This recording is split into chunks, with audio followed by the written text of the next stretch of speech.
My mother and father took the money I had saved for my future marriage to pay for my sister's extravagant wedding, which led me to stop talking to them. Now they've reappeared, seeking my assistance. I, 30F, should explain everything here. I've had this sense of competition with my sister Sarah since I can recall. For me, it wasn't only between us siblings, although I guess that's typical. My folks were unintentionally pushing us into it without even seeing it. I was simply present, and they consistently handled Sarah as though she was something special. Let me explain why this happened. Sarah is exactly 15 minutes older than I am. You understood correctly, 15 minutes. Apparently, that's all it takes to be considered the favored kid in my family. Sarah was their miracle baby, the one who was always perfect from the moment we arrived. I wasn't a terrible child or anything bad, but she always got the credit for whatever I managed to do. My initial memory of this unfairness goes back to early school. We both were in the school stage production. I played the lead character in Three Little Pigs, and Sarah had one line as a tree. Sarah began crying on stage during the performance after forgetting her words. My folks missed my entire acting part, as they rushed to comfort her right away. Later that evening, they didn't even acknowledge my success. All they could speak about was Sarah's bravery for attempting. Throughout elementary grades, this habit continued. Sarah would be told, "Oh dear, you did your very best," if she got a D on a test, but I would barely get noticed if I received consistent high marks. I remember working on a history project about ancient civilizations for many weeks in third grade. I conducted searches, built display items, and even spoke with local history experts. When I showed my mother and father the blue ribbon for winning first place, they hardly glanced at it. Sarah had a tough day at her dance class, but that's still wonderful. Can we talk about this later on? After that, I stopped showing them my awards. The worst part was that they didn't even try to hide their preference. My dad used to tell stories at family gatherings about how Sarah was their firstborn, and even though we are twins, those 15 minutes somehow made her the older sibling. "Sarah is our sensible one. She looks out for her younger sister," he would say. I was right there listening. They lowered me to being Sarah's shadow, and absolutely nothing more. Things began to have a serious mental impact on me in junior high. I became quite determined to prove myself. I joined as many groups as I could, including the school government, the speech team, and the science club. I was motivated to do well at everything, so I studied very late into the night. Sarah, on the other hand, just went along easily, doing very little but somehow getting more focus and praise. One particular event, in particular, is memorable. I was chosen to participate in the regional science competition representing our school in the 7th grade. I prepared for months, often studying very late. Sarah had a casual swimming match on the same day as the competition. In addition to not appearing to support me, my parents didn't even ask how I had done. All they could talk about when I brought home the certificate for top finalist was how Sarah needed to be cheered up because her team had lost their game. With bigger importance, senior high was much the same. I was still taking part in as many extra activities as I could, doing all of my advanced classes, and keeping my grades high. Sarah spent much of her time at parties and barely managed average grades. She was still the fun and sociable one, though, and I was criticized for being too driven and serious. The difference was highlighted during our final year. Because of my school achievements, I was named top student, accepted with a significant scholarship to a good school, and even had a piece in the community paper. Sarah signed up for local college after barely graduating. However, my folks complained about Sarah's failure to get into her preferred school for the entire duration of our graduation celebration, which was supposed to be for the both of us. In their remarks, they made no mention of my successes. The key turning point happened while attending university. I continued to maintain perfect marks while working part-time to support myself while attending a highly regarded university to study engineering. I would come back home during every break hoping that something had changed and that maybe my folks had started to value me. Instead, it was Sarah this and Sarah that. Somehow, her choice to drop out of local college after only one term was seen as a sign that she was brave enough to follow her own path. Then, in my 3rd year, came the autumn holiday. Everything changed when a relative of mine, who had always had a slightly too strong fondness for drinks, made a mistake. He revealed that my parents hadn't even planned to have twins while he was recalling my mother's pregnancy. They were shocked to learn they were expecting 2 children when they had only planned to have one. My dad, being the easygoing person he is, simply shrugged and said, "We'll sort it out." My mom had been worried about how they would manage 2 babies. However, their way of sorting it out was to basically pick a favorite and focus all their energy on her, which was, of course, Sarah, their beloved firstborn. In their minds, those crucial 15 minutes were the difference. After years of wondering why they didn't care about what I achieved, everything suddenly became clear when this relative admitted this to me when we were sitting at the table for dinner. It all made complete sense. I was the later thought and the unplanned arrival, not the child they had hoped for. Something inside me shifted after that understanding. I stopped trying to make them happy. I put all of my energy into building my own existence instead. I gave my best effort to my coursework and internships, wanting to succeed for myself, not for them. I got several job offers from good technology companies by the time I finished university. I accepted a position at a promising new business as a tech developer, and after about 4 years, I was moved up to lead developer. Sarah, meanwhile, was arranging this big wedding after meeting a rich guy she met and having a short romance. Naturally, my folks were thrilled. They couldn't even remember the name of the business I worked for, yet they spent hours on the phone with her, talking about the specific plans for the wedding. My company was getting ready to go public, and the value of my shares was more than her partner earned in a year. The funny part was that I was actually doing very well. They never asked about my professional history. It was the money for the wedding situation that finally broke my spirit.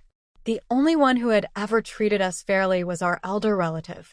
She left each of us a significant amount of funds before she passed away, specifically for our upcoming weddings. She had been very clear that we were to share the money equally.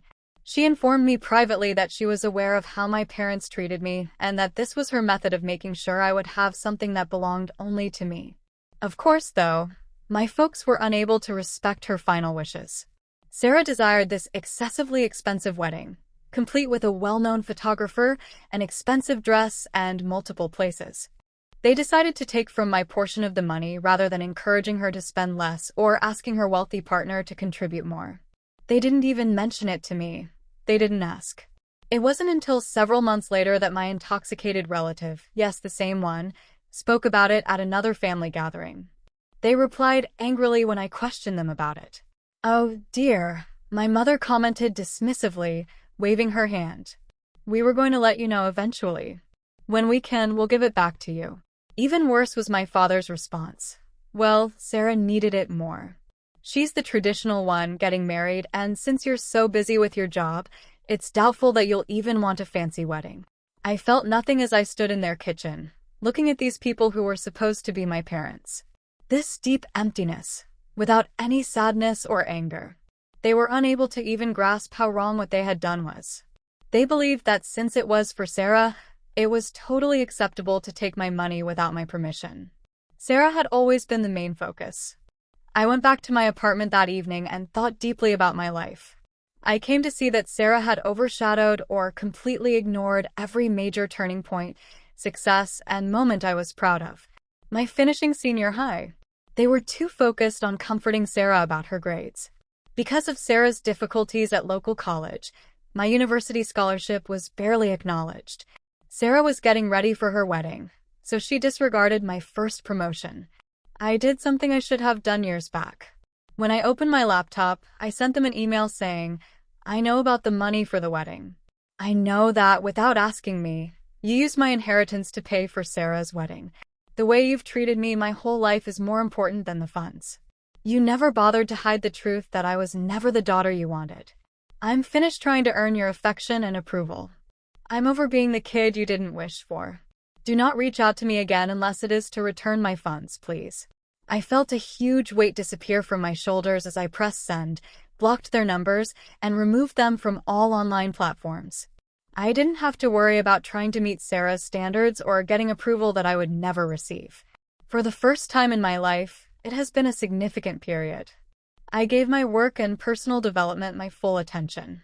My company's stock went up successfully, and my shares are now worth more than the total wedding cost. I started therapy to work through my childhood issues, bought my own place in a good part of town, and made real friends with people who genuinely respect me for who I am. Once in a while, Sarah attempts to get in touch with distant relatives or mutual friends. She will write things like, "Family should support each other," or "You're still my sister." But as she watched our parents dismiss my accomplishments throughout the years, where was this idea of family? When she happily accepted my inheritance for her wedding, where was that? She was just as involved as our parents were in everything. Some relatives have tried to put the blame on me by saying that I'm being too harsh, that family ties are important, and other similar things. However, these are the same people who quietly observed my parents' years of favoring Sarah. They stay silent after seeing how I was treated. They no longer have the right to voice an opinion.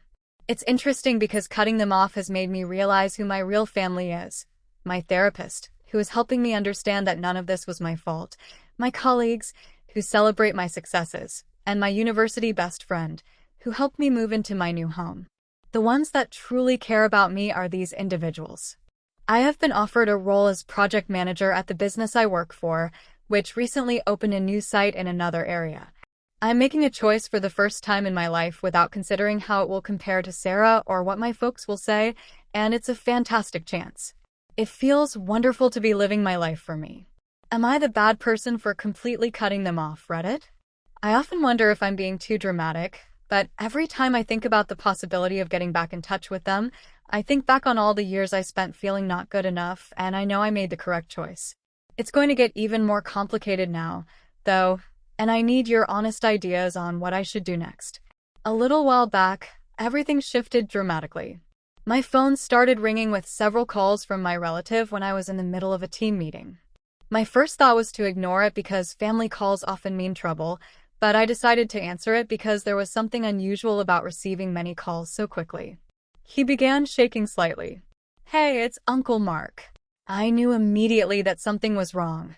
He is usually the kind of guy that stays cheerful, even when facing difficulties. "I need to talk to you about your parents." I felt sick in my stomach. I knew this couldn't be good news because I hadn't heard from them in about 18 months. "What's happening?" Trying to speak steadily, I asked. "They were in a crash. Quite a bad one. They are in the medical facility." He stopped, and I heard him taking a deep breath. "Their vehicle was hit by a large truck that ran a red light. Your dad is in very serious condition, and your mom has many broken bones. They have spent several days in the hospital?" "Days." I said it again, raising my voice. "And until now, no one thought to inform me?" "They wanted me to let you know." In a calmer voice, he said. "I believe they wish to see you. I believe that's not the only thing, though. Their coverage is having issues." There was, of course. He went on to tell me that about 8 months before, my folks had allowed their health insurance to stop. They had been facing money problems due to credit card debt and bad investments. They were far from being released from the medical facility, and the costs were already adding up. "What about Sarah?" I knew the answer when I asked. Uncle Mark let out a sigh. "She said she couldn't help with the costs when she visited once immediately after the crash.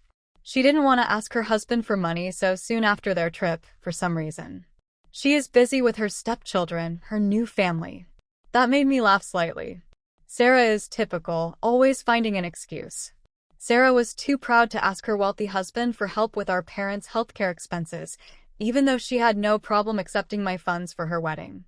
I sat in my workspace for a while after I finished the call with Uncle Mark, looking out the window at the view of the city.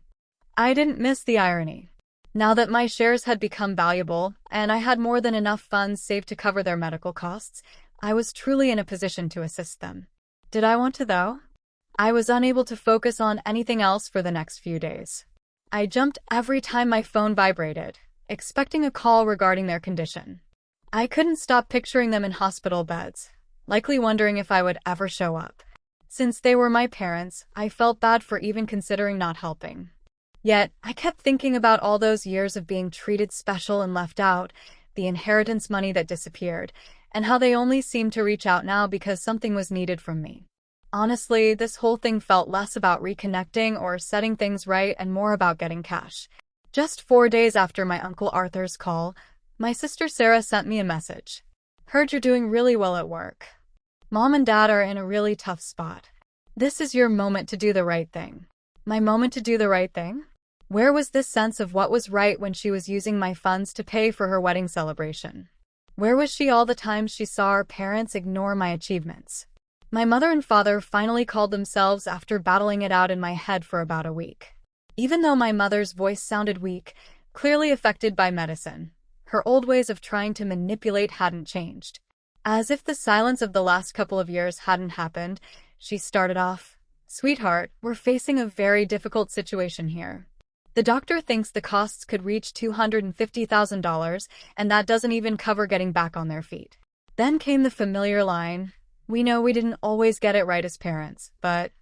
I cut her off. "No, you haven't, and you never will. You haven't spoken to me in a couple of years, and the only reason you are now is because you want money." From somewhere, my dad's voice chimed in, probably on speakerphone. "That's not fair. We are your parents. People in a family help each other." Hearing that phrase, "family helps family," really got to me. All the frustration I'd held on to for years suddenly came bubbling up. "Family helps family?" I repeated it back.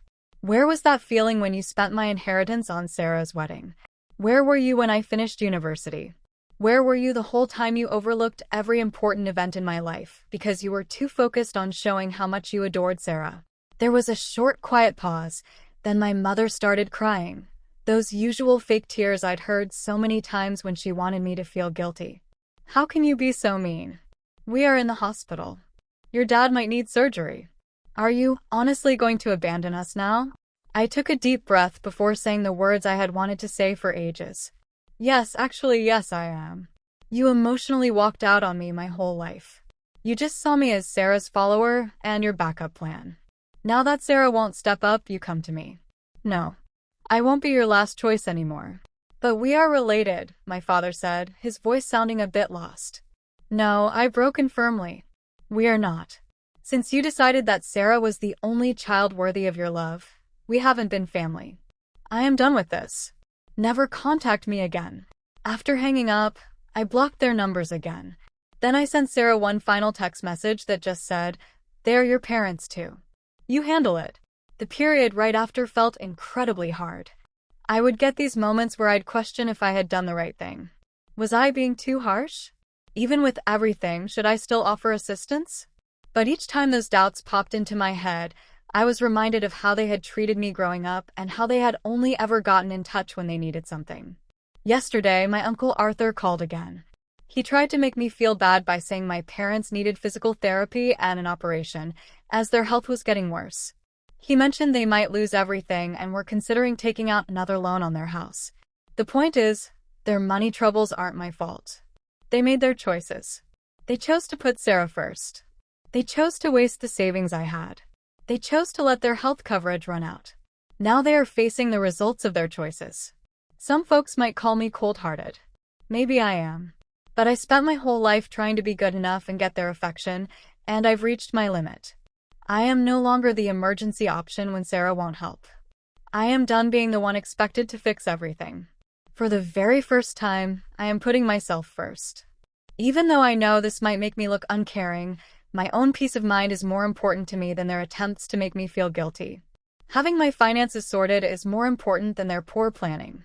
To everyone here, I know I asked before if I was wrong for cutting them off, but now I need to know if I am wrong for not helping them with their medical expenses. Even my therapist seems unsure about this one.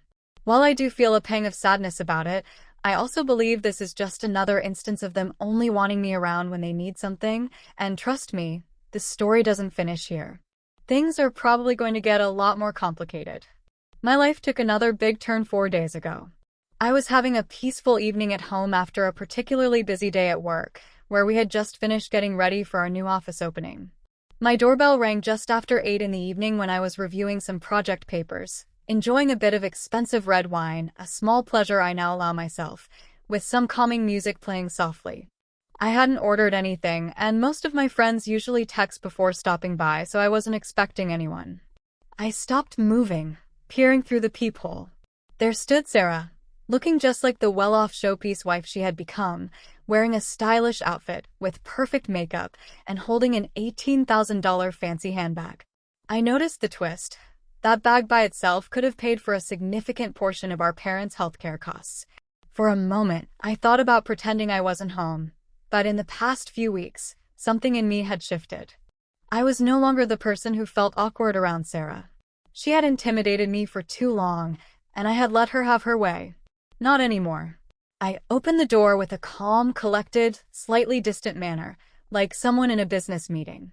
Leaning against the door frame, I said, "Well now, if it isn't my dear sister, what brings you to my simple place?" Without waiting to be invited, she swept past me and walked into my apartment, typical Sarah behavior. Her eyes scanned my living space, taking in the original artwork on the walls, the modern furniture, and the big windows looking out over the city.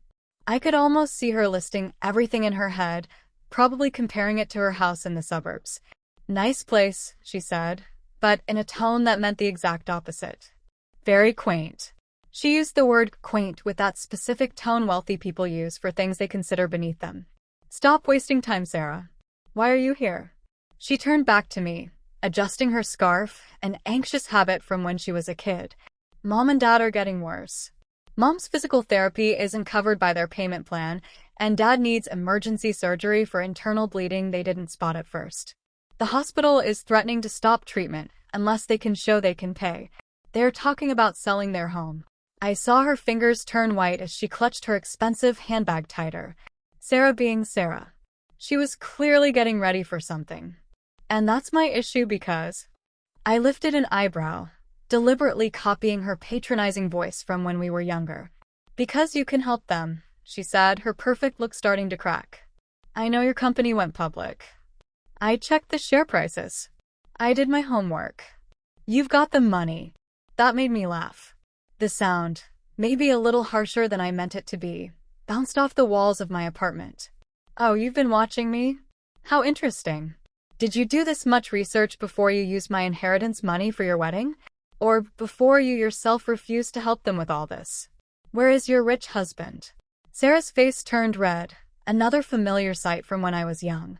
That flush always came before her dramatic breakdowns, which always ended with our parents comforting her when we were little. "That's different," she stumbled, her calm attitude continuing to fall apart. "I have a new family now. I have things I have to do. Think about my stepchildren. Michael and I have our own financial plans. When a family issue comes up, I can't just throw money at it. Can't just—" I cut in with a strong voice. "You can't simply help your parents? The ones who gave you everything? Who paid for your wedding using my money? Who put you first above all else? Who didn't come to my university graduation because they were helping you move house? Those parents." She waved her hand dismissively and said, "That was in the past. But—" I noticed she took a step back. "This is about right now. You're being selfish, and they need support." Her using the word selfish was the breaking point for me. A lifetime of holding back anger and resentment suddenly hardened into a cold, clear goal. I walked quietly to my home office, grabbed my laptop and some documents off my desk, and then went back to the living room. "Sarah, you want to talk about money? Let's have a conversation." I turned the screen of my investment dashboard towards her. "Look at these numbers. These are my stock shares. I'll explain it so you can understand. This is worth more than your husband, Michael, will be in maybe 4 years. That house you are so proud of, I could buy it outright tomorrow if I wanted to." As she looked at the figures, her face went pale instead of turning red. I kept going, pulling up papers like my investment details, my pay stubs, and the latest job offers I had received from other companies. But you work in tech." For the first time I could recall, she struggled for words. "You're just a coder." Her voice was small. "Sarah, I am now a senior development leader. While you and your wealthy husband were playing house, I was building something for myself. And I did it without stepping on anyone else, unlike you." I clicked my laptop shut with a definite sound. "Without using any of my personal savings, I could help Mom and Dad by paying their medical bills. However, I won't." She mumbled, "You're being mean."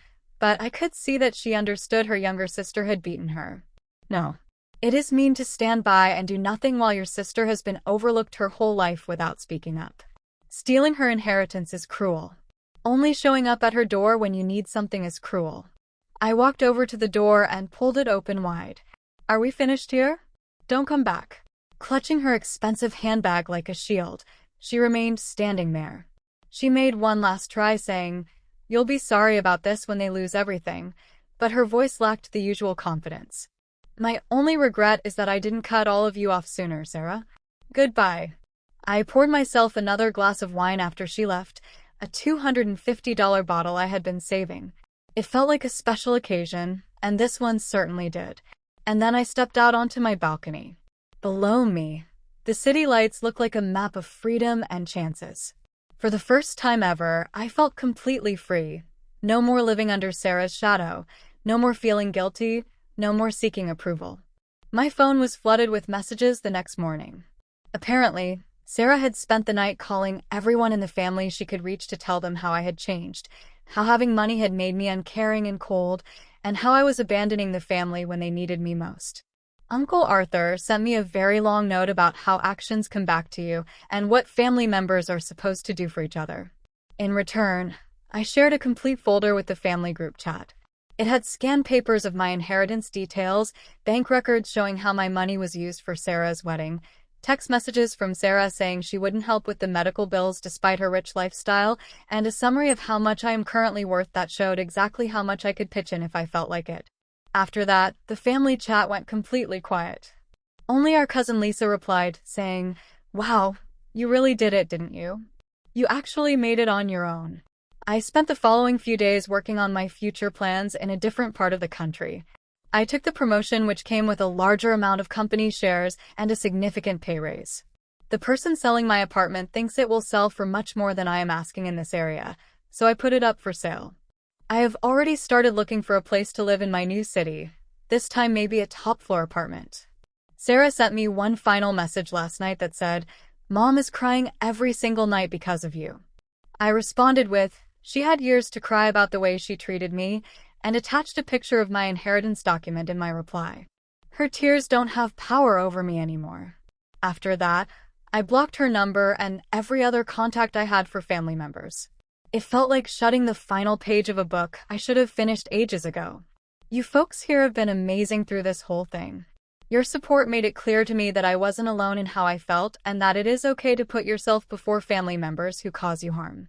Your comments were a steady reminder of why I was making my choices whenever I started having second thoughts. Recently, someone messaged me asking if becoming successful with money was worth losing my family. The truth is, though, I didn't lose anyone. I broke free from people who never treated me like family in the first place. My success just gave me the courage to say no to their treatment. It didn't change who I am inside. I want to thank everyone who shared similar accounts, offered guidance, or simply confirmed how I felt. You gave me strength when I needed it most. I will start looking for a home in my new city next week. A new life, a new job, and a new home. For the first time, I am looking ahead to the future without feeling tied down by family duties. To some, maybe I seem difficult. However, I have come to the important understanding that sometimes being called out by negative people is a sign that you are finally standing up for yourself.